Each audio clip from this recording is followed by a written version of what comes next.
వాహనాలు అతివేగంగా నడపడం వల్ల చాలామంది ప్రాణాలు కోల్పోతున్నారు. కొన్ని కుటుంబాలు రోడ్డున పడుతున్నాయి. ఇలాంటి సంఘటనలు రాష్ట్రంలో ఎక్కడో ఒక చోట రోజు ఏదో ఒక రూపంలో జరుగుతూ ఉంటాయి. ఇలాంటి వాటిని అరికట్టాలంటే ప్రభుత్వాలు, ట్రాఫిక్కి సంబంధించిన అధికారులు కూడా గట్టి చర్యలు తీసుకోవాల్సి ఉంటుంది. అయితే అధికారులు వాహనదారులను వేగంగా వెళ్ళమని చెప్పరు. కాకపోతే వారి పరిధిలో కొంతవరకు వాహనాలు అతివేగంగా వెళ్లకుండా వాహనదారులను కొంతవరకు నియంత్రించేలా చర్యలు తీసుకోవాలని కోరుకుందాం. అయితే అధికారులు మాత్రం ప్రతి ఏడాది ట్రాఫిక్కు సంబంధించిన అతివేగ నియంత్రణకు సంబంధించిన వారోత్సవాలు జరుపుతూనే ఉంటారు.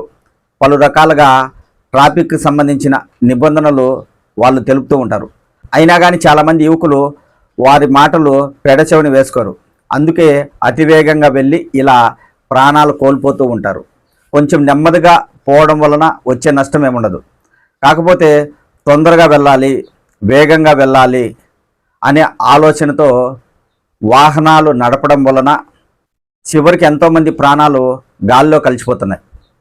ఇలా అతివేగంలో చాలామంది మృతి చెందడం వల్ల చాలా కుటుంబాలు రోడ్డున పడిన సంఘటనలు చాలా ఉన్నాయి.